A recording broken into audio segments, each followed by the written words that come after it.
The kick's power comes from the torque generated by the rotation of the hips. It's the same principle that cracks a whip.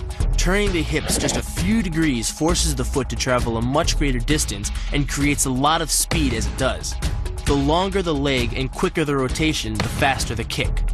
And unlike karate, Muay Thai fighters are also taught to strike with the hard bone of the shin. A Muay Thai kick can generate roughly the same force as a baseball bat, enough to crack a rib or a leg. Basically, it works like a point of a knife. All the force is magnified by being concentrated in a small, hard area. Even if the elbow doesn't deliver a knockout, it will almost always leave a nasty cut and often end a fight. It's not the arms, but the legs that drive our fists. Like a piston, the explosive power of the legs is capable of generating hundreds of pounds of force, all to a very vulnerable area, the soft underside of the opponent's jaw. Like the Hanuman move, the flying knee relies on the explosive power of the legs. But rather than spread the power of our blow over two fists, it concentrates it into the spear point of the knee and combines it with the force of gravity. It's the equivalent of hitting our opponent in the chest with a sledgehammer. The hyperextension of the elbow, created by pulling back on the locked arm, virtually ensures that he will be taken down. The knee strike to the wrist dislodges the knife and further loads the elbow and shoulder. The technique can easily result in damage to the elbow joint, the tendons of the rotator cuff, or even a broken arm. The key to this move is turning your opponent's lower arm into a lever.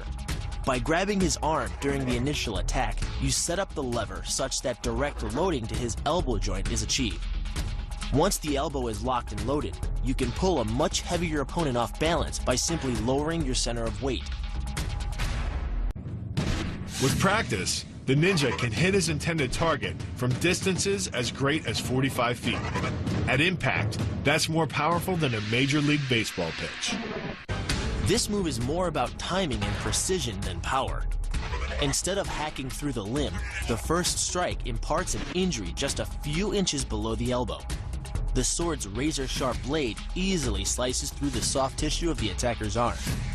This opens up his defense and provides the ninja a clean opportunity to deliver the kill stroke, a powerful shot to the top of his head. The move works by using your opponent's own body weight against him. The first strike can land at speeds greater than 20 miles per hour and can stun your opponent with the same injury-producing energy as dropping a bowling ball from over 11 feet onto his torso.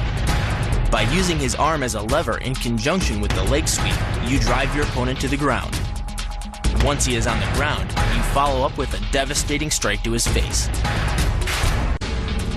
The secret to the move is wrist control. By rotating your opponent's wrist to the maximum extent of its range of motion, the bones of the wrist lock against the bones of the forearm and make it impossible to bring the strong muscles of the upper arm to bear. Then, you can pull your opponent off balance and into a potent knee strike.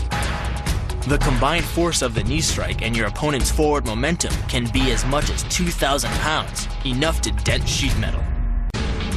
The effectiveness of the Pola Kaimao lies not in raw power, but in speed.